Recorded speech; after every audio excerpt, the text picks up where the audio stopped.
ya ce ku kawo ni nan? Maraba da zuwa idan bincike inda muke bibiyan sharhin masu kallo. Ku zauna tare da ni domin sanin menene dalilin da yasa Samira take shan wahala sosai a manyan mata. Idan kai sabo ne, ka danna mana alamar subscribe. Ga wanda kuma suka daɗe, ku danna alamar ƙararrawa domin sanin sabon shirinmu idan mun ɗora.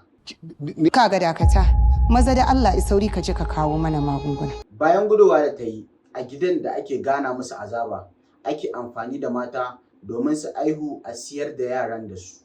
Ta zo ta kawo ƙara ofishin 'yan sanda. Ashe wannan ofis ɗin akwai munafikin ɗan sanda da yana tare da matar da take da gidan da ake amfani da mata ake aihuwan yara a siyar da su. Amma kuma akwai ofisoshin 'yan sanda na gari wanda ɗaya daga ciki ya je ya ga me ke faruwa kuma ya zo yana so ya taimaka mai Samira. Karki wata in kina son ki kubuta daga wajen nan ki tashi ki bi mu. Wannan episode kuwa na season 3 episode 3 ya fara ne da Samira da wani jami'in ɗan sanda yana mata turanci akan in dai tana so ta tsira da rayuwarta lallai ta tashi ta bi shi su tafi. Biya, stand up and follow me if you want to leave this place. Sai kuma wani bahaushen ɗan sanda ya zo yana ƙara jaddada mata abin da yake faruwa na suna so su taimake ta ne saboda inda take a halin yanzu babu tsaro. Sai aka nuna mana wannan jami'in ɗan sandan da yake so ya siyar da 'yancin Samira ta koma wannan gidan da ake amfani da mata. Yana waya da matar cewa ta yi maza ta zo ta tafi da ita a cikin daren nan. Come and take her back right away. Bayan ya gama waya yana faɗan abin da yake faɗa, sai aka nuna mana Samira da wayannan jami'an 'yan sanda guda biyu sun fito da ita ta hanyar baya suna so su taimake ta don ta gudu. Suka nuna mata hanya ta tafi. Ɗayan ɗan sandan yana cewa lallai suna cikin matsala yau saboda ba su san halin da za su tsinkayi kansu ba bayan sun koma ofis saboda taimakonta da suka yi har ta tsere. I know we are in trouble. Suka dawo police station suna nan suna zaune suna nuna kamar su ba su san ma komai ba. Ɗaya daga cikinsu yana rubutu a kan kanta. Ɗayan kuma yana ta alamar gyangyaɗi yake yi, bacci yake yi, babu wanda da ya sani. Alamar da babu ruwansu, ba su nuna ma wani abu ya faru ba. Sai ga mai gidansu ya shigo yana ce musu yau ne za a je a sa matan nan ta tafi a ɗauke ta a mayar da ita inda za ta fi tsira. Da ya zo da wasu jami'an 'yan sanda da suke cikin farin kaya aka je aka duba ba a ga Samira ba. Daga nan sai aka nuna mana wani bawan Allah a cikin dare yana fitsari. Sai ga Samira ta zo da gudu tana ihu, tana kurruwa tana cewa dan Allah ya taimake ta. Wasu ne suka zo za su kashe ta. Allah ka taimaka min, za su kashe ni. Ka taimaka min dan Allah. Daga nan sai ta tashi ta je ta buɗe ƙofar motar shi ta shiga da sauri. Shi kuma yana alamar firgici, me ya faru ba da dai faɗa mai komai ba ya shiga mota. Inna lillahi wa inna ilaihi. Sai aka nuna mana ofis ɗin 'yan sanda kuma. Oga yana cewa ya aka yi ta san akwai wata ƙofar baya har ta samu ta gudu. Yana cewa sai ya cima wa'innan 'yan sanda mutunci. I will deal with all of you, believe me. Da gama wannan chapter kuwa sai aka nuna mana Samira da wannan bawan Allah da ya taimake ta. Yana tambayar ta a siyo mata abinci, ita kuma tana cewa a'a kar a siyo mata abinci ba ta jin yunwa. Shi kuma ya takura lallai sai an siyo mata abinci har yana tambayan ta me ke faruwa da ita. Daga ina kike ma tukunna kuma ina take je? Kin san inda zani ni? Ita kuma sai ta kwashe tarihin rayuwarta a takaice ta faɗa mai komai da komai da ya faru da ita. Wani gida ne da aka tara mata ake lalata da su. Tun daga kan farmakin da aka kai a garin su har zuwa sansanin 'yan gudun hijira da kuma dalilin da yasa suka zo wannan gari har ake amfani da su domin su aihu a je a siyar da yaran. Yanzu haka ma ciki ne da ni. Bayan ta gama bashi labarin abin da ya faru, sai aka nuna mana su a mota suna ci gaba da tafiya har aka zo wani roadblock ɗin 'yan sanda inda ake tara motoci ana caje su. Aka zo kan motar su Samira sai direban ya ce ta fita ta koma ta baya saboda za a zo kan motar su lalle ita ma a bincika. Har aka zo aka ce ya fito ya je ya buɗe masu boot, ya ce boot kuma ɗan sanda kuma yana bin shi da tsatsiyar mai ko ba zai buɗe boot ɗin ba ne. Suka je aka buɗe boot dai ba a ga kowa a bayan boot ɗin ba. Yayi mamaki ya koma cikin mota ya ci gaba da tafiya. Aka zo aka nuna mana Samiran ta ƙara tara motan ya tsaya ya ɗauke ta sai suka ci gaba da tafiya. Suka ci gaba da tafiya har aka iso wani gidan mai inda aka zo aka tsaya yana tambayanta ina ta shiga ne har aka zo aka buɗe buɗin bayan motan ba a ganta ba. Ita kuma ta faɗa mai labarin dabarar da ta yi har ya sa ta tsira.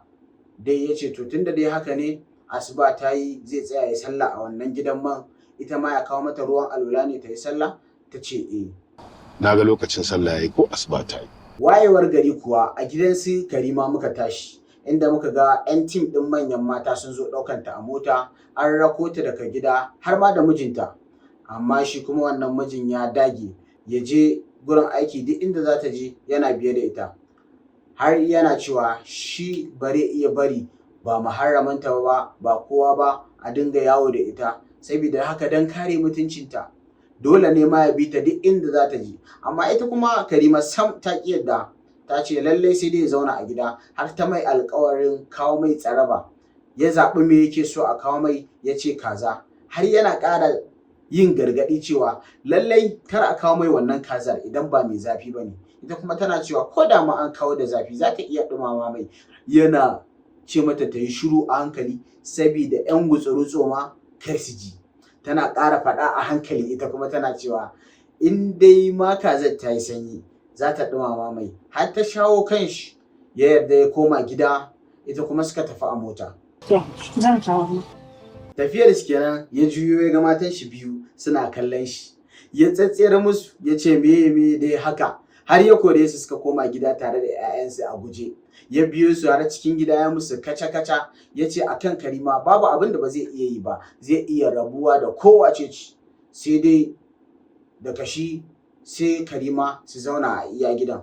Ɗayar kuma tana cewa aiko ba zai yiwu ba, ko da ya kore su dole ya yi zaman yaran shi, sai dai su zauna daga Karima da su da yaran ko da su an kore su sun tafi. Amma mutumin da yi acting ɗinsa yana yin daɗi. Mutumin nan ya iya acting, jan wuya ne sosai. Ba a tafi da nan ba, wallahi turai ki fita ido na rufe. Bayan an gama haka kuwa Samira aka nuna mana da wannan bawan Allah nan dai suna ci gaba da tafiya har aka zo wata tashar motoci.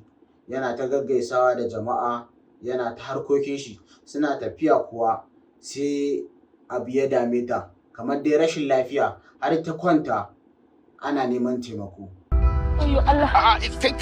Me faru kuma? Da gama haka kuwa sai aka nuna mana Karima ta zo ofis ɗin manyan mata.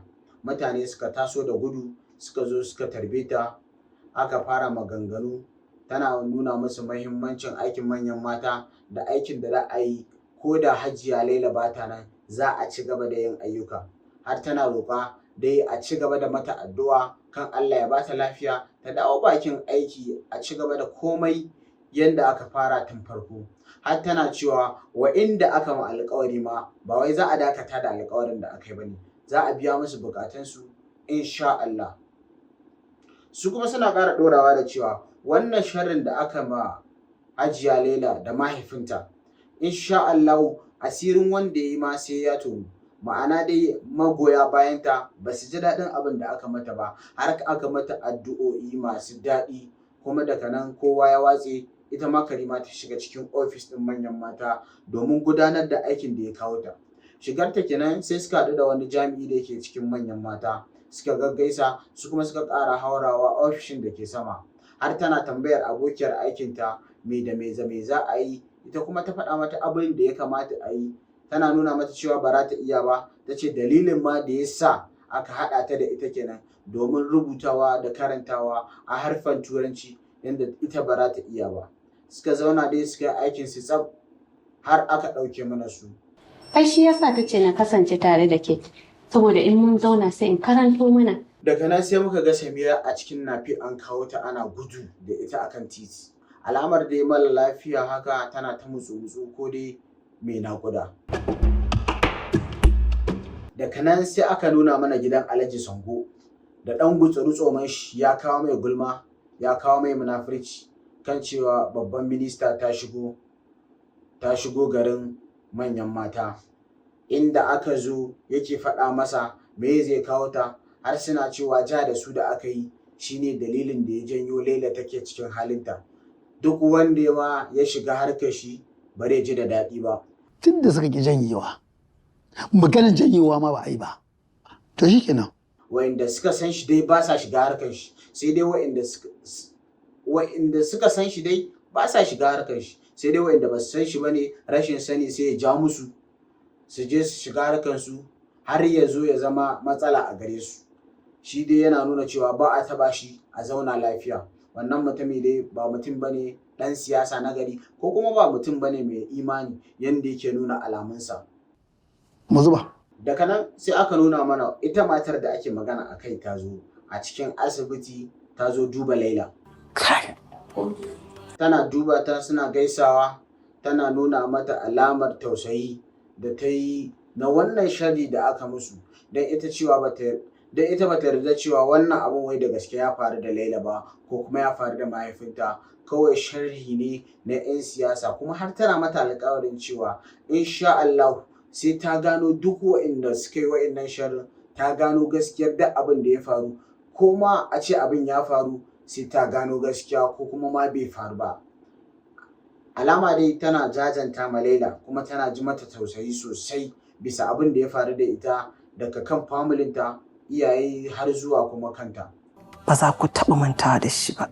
A hanyarta na gangarowa kuwa sai ta haɗu da Kamal. Kamal ya tsaya, suka gaisa, har tana tambayan shi ina ne inda za a samu Nadiya. Shi kuma ya ce tun daga kan gidan iyayenta har zuwa gidan mijinta ya san ko ina da ko ina. Ita kuma sai take sa wani ɗan sanda da a samu mata bayani sosai akan Nadiya da kuma inda take. Sidi, yes ma'am. I need you to provide an idea for me.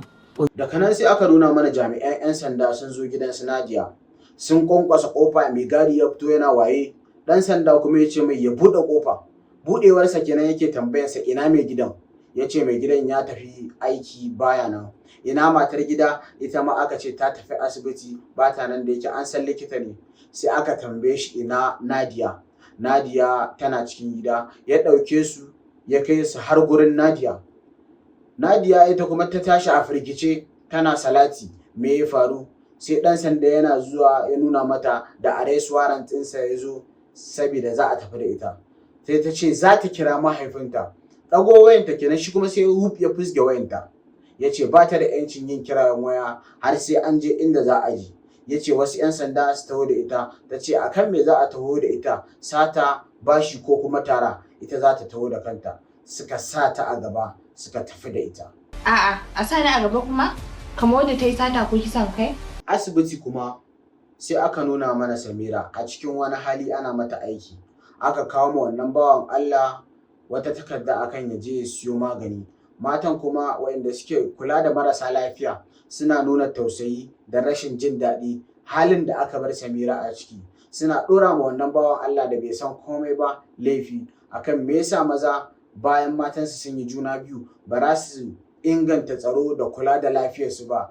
Ku ringa tiritin ɗin mata kamar jakuna. Har da su bari ɗan da ke cikin matarsu ya samu matsala. Shi kuma yana tsayawa da mamaki, bai ma san me zai ce ba, saboda lokacin da ya yi ƙoƙarin zai yi magana sai a tsayar da shi domin ya yi shiru.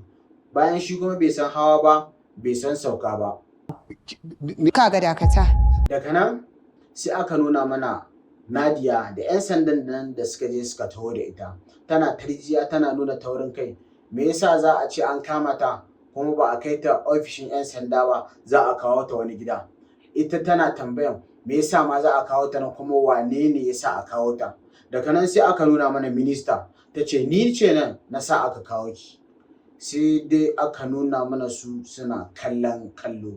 Nan muka kawo ƙarshen wannan episode ɗin. Ku danna mana alamar ƙararrawa da kuma subscription domin sanin sababbin shirinmu idan mun ɗora. Godiya muke yi.